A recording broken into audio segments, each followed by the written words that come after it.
सवाल ये है कि औरंगजेब का शासन जो है और बहादुर शाह जफर का जो है जो शासन है, काल आप देखेंगे तो लगभग 150 सालों का अंतर है। फिर इतनी बड़ी गलती कैसे हो सकती है? औरंगजेब का शासन और बहादुर शाह जफर का शासन में 150 साल का अंतर है। उस पर ये गलती हुई जो बहादुर शाह जफर के मुंह मतलब पोस्टर जो होता है उस पर कालिख पोत दी गई कुछ नफरती चुनटुमों ने। इसको लेकर शर्मा जी ने क्या बयान किया है, जानकारी आपको शायद हो सकता नहीं पता। अंग्रेजों ने एक नारा दिया था, बहादुर शाह जफर के लिए बोला था कि दमदमे में दम नहीं, खैर माँ को जान की, ये जफर ठंडी हुई शमशीर हिंदुस्तान की।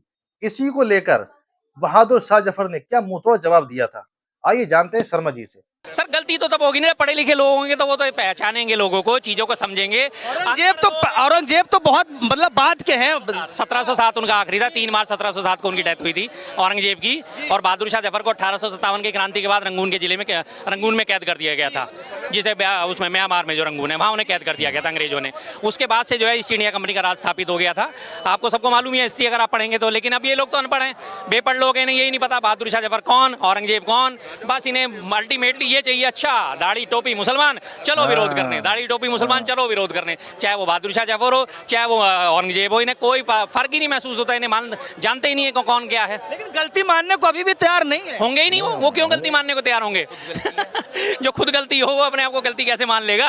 अगर ये लोग गलती मान ले तो इनकी तो सारी गलतियां सुबह से शाम तक गलतियां तो करते हैं और करते हैं इसके अलावा ही।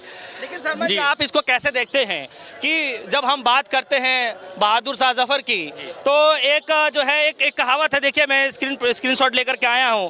कहा गया था अंग्रेजों की तरफ से कि जो है दमदमे में दम नहीं, खैर मांगो जान की, ये जफर ठंडी हुई शमशीर हिंदुस्तान की। तो इसी के बदले में कहा गया था, गाजियों में बू रहेगी जब तलक ईमान की, तख्ते लंदन तक चलेगी तेग हिंदुस्तान की। तेग का मतलब होता है तलवार।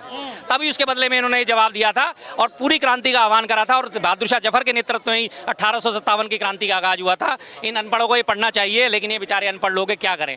यथा राजा तथा प्रजा, जिनके राजा को 3 का पढ़ना आता उनसे क्या उम्मीद कर सकते हैं? उनके पास क्या उम्मीद लेके जाएंगे कि ये लोग पढ़े लिखे होंगे या कुछ पढ़ के हिस्ट्री से कुछ सीखेंगे? अपने मन मुताबिक हिस्ट्री लिखना चाहते हैं, इनके अलावा इनके पास कुछ भी नहीं है, कुछ भी। बस